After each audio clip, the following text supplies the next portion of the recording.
Fala Geek, aqui quem fala é Felipe e hoje a gente mergulha na HQ O Espetacular Homem-Aranha, edição número 20.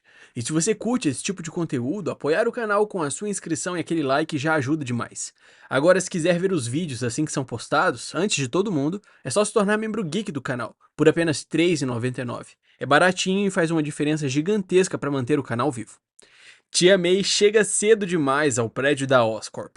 Ao entrar, é barrada pela recepcionista, que avisa friamente que o Sr. Osborn não gosta de visitas casuais, e a manda embora. May responde com desdém, promete que da próxima vez pousará no telhado com o seu jato particular, e exige que avisem Norman Osborn de que May Parker está ali para discutir sobre o sobrinho, e que Norman certamente vai querer vê-la. A menção ao primeiro nome de Norman Osborn incomoda a recepcionista, e May responde dizendo que foi assim que o chamou da última vez que ele esteve em seu apartamento. A recepcionista devolve com sarcasmo, dizendo não saber que o Sr. Osborn fazia entregas para aqueles que precisavam. May perde a paciência e encerra o teatro. Então, enfia essa sua atitude onde o sol não brilha e me leve até Norman Osborn. Então vemos Norman Osborn como Homem-Aranha. Ele está preso e esmagado dentro de uma máquina hostil, enquanto sua própria narração expõe o colapso interno. Quando tenta ser poético, ele imagina sua mente como uma caverna vazia e silenciosa. Mas admite que, na maior parte do tempo, ela é uma câmara de gritos, e agora ele está se afogando nos seus próprios gritos. Preso entre braços metálicos que rangem e cedem, ele luta para se mover, enquanto abaixo o pânico se espalha e civis fogem desesperados. A ameaça se revela de vez quando uma voz declara: "A conta vai vencer, Osborn. Hoje, os Goblin Slayers cobram sua libra de carne." No centro de comando, Roderick Kingsley coordena os operadores mascarados com frieza, elogiando a execução. Excelente, ameaçador. A identidade visual está perfeita. Cerquem ele e fiquem atentos aos civis. Deixando claro que tudo segue o plano. Alecto questiona se tanta compaixão não atrapalha a missão, e Kingsley explode. Como você ousa? Eu comecei essa missão e falhei em terminá-la, repetidamente. Ele revela ser o único ali infectado pelo soro do doente, e o único que conhece os horrores da mente de Osborn, afirmando que teve força para se livrar daquele câncer e que agora podem estipá-lo do mundo. Ninguém se opõe. Enquanto a máquina continua destruindo tudo, Kingsley conclui em pensamentos que não se remove um tumor tão virulento sem sacrificar algumas células saudáveis. A crise se espalha até a Rand Applied, onde uma operação de emergência é montada às pressas. Polícia, ambulâncias e um helicóptero se aproximam sob a ordem. Abram caminho! Asas chegando! Uma equipe remove Brian, que está dentro de uma cápsula selada, alertando que não sabem o que ele inalou, enquanto informam que o helicóptero chega em 8 minutos, se ele aguentar até lá. A doutora Osmani Milton observa tensa e afirma: ele é teimoso demais para morrer, querendo acompanhar o paciente, mas é impedida e instruída a descobrir o que diabos ele tem no corpo. Ela aceita, frustrada. Garante que fará o possível, ao vê-lo partir, explode em raiva no telefone. Droga, Brian, seu idiota! Antes de perguntar em voz alta: onde diabos você está, Peter? Então, em um apartamento, o celular de Ben Reilly vibra entre contas e papéis. Sua namorada brinca. Quer que eu atenda? É a sua chefe, gata. Rindo da ideia, Ben surge do banho, só de toalha, corta a brincadeira e diz: a única mulher a quem eu atendo está neste quarto. Ela pergunta direto: e então, acabou de se passar como Peter? Ele confirma firme e repete: acabou mesmo.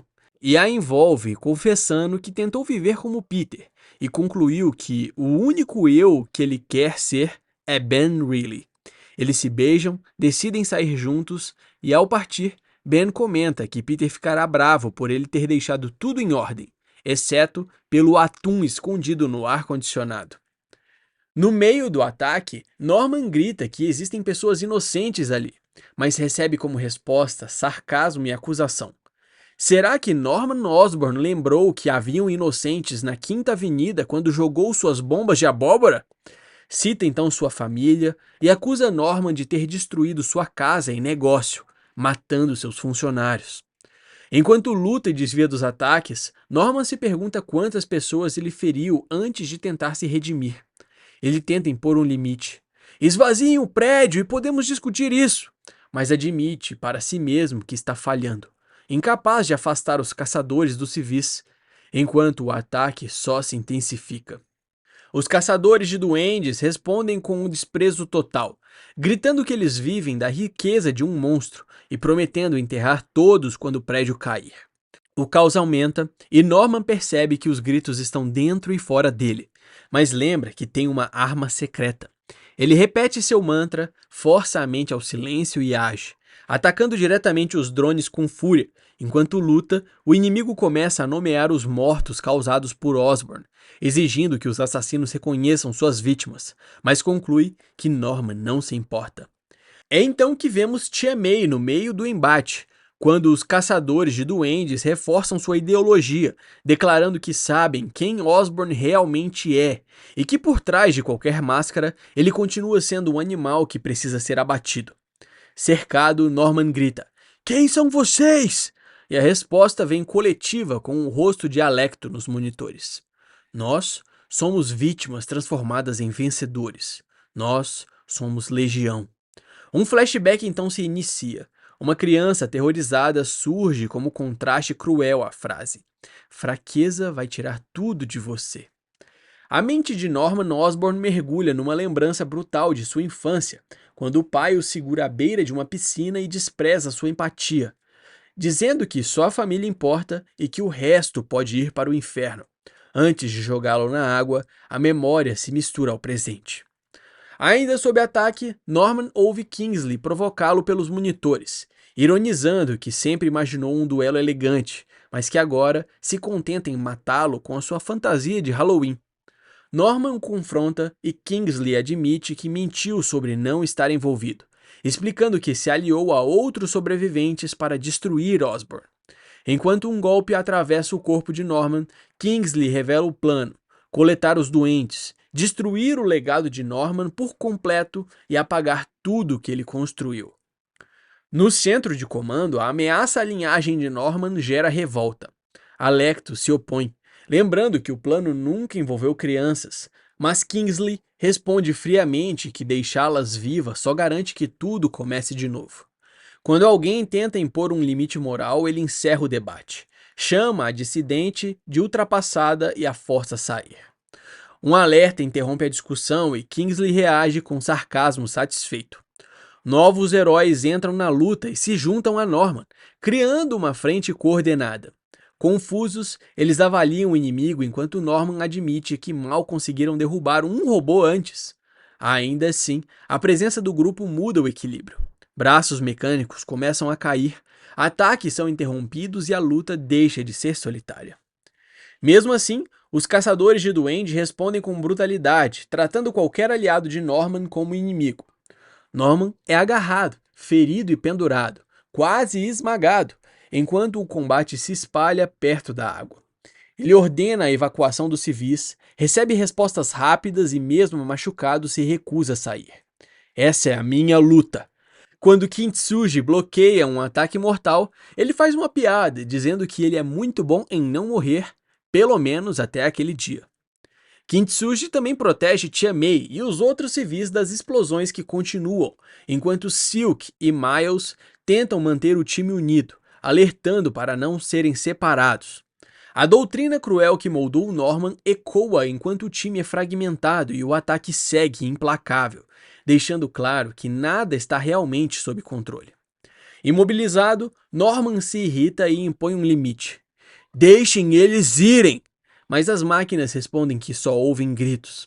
Ele recupera o controle, assume o espaço e avança, declarando que aquele é o seu mundo, sua casa, mudando a dinâmica imediata da luta.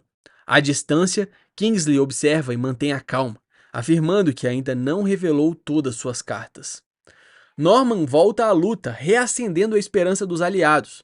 Ele enfrenta os robôs com fúria contida e deixa claro que ameaçar sua família mudou tudo. Se achava que Norman era um monstro antes, espere então até encontrar Kingsley pessoalmente. Os heróis salvam os civis e pedem que cuidem dos feridos e reafirmam que ainda há pessoas que precisam de ajuda ali.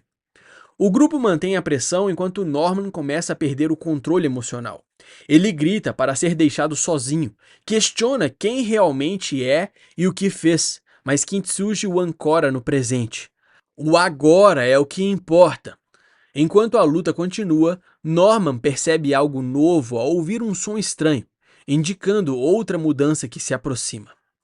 Norman alcança uma clareza total ao perceber que os assassinos não estão provocando. Eles vão cumprir a promessa sustentados por Kingsley, e que o prédio vai virar um túmulo se nada mudar.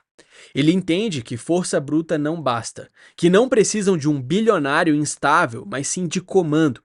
E um ataque mortal está prestes a atingir Gwen, que estava incapacitada por outro golpe anterior que tomou. Mas então, Norman retoma o papel de Homem-Aranha, sem hesitar. Ele avança, protege aliados, ordena que fiquem abaixados e absorve impactos, sem recuar. Ele salva Gwen de um ataque direto, reorganiza o grupo e retoma o controle do confronto. Gwen agradece, e Norman responde simples e firme, deixando claro o papel que está assumindo. Mas então, o momento crítico chega, quando, mesmo exausto e ferido, Norman percebe que foi atingido. Ele foi atravessado por uma lâmina mecânica na barriga. Ainda em batalha, Gwen anuncia: Homem-Aranha abatido! Homem-Aranha abatido! Enquanto o segura, pressiona o ferimento aberto em seu abdômen e tenta mantê-lo consciente.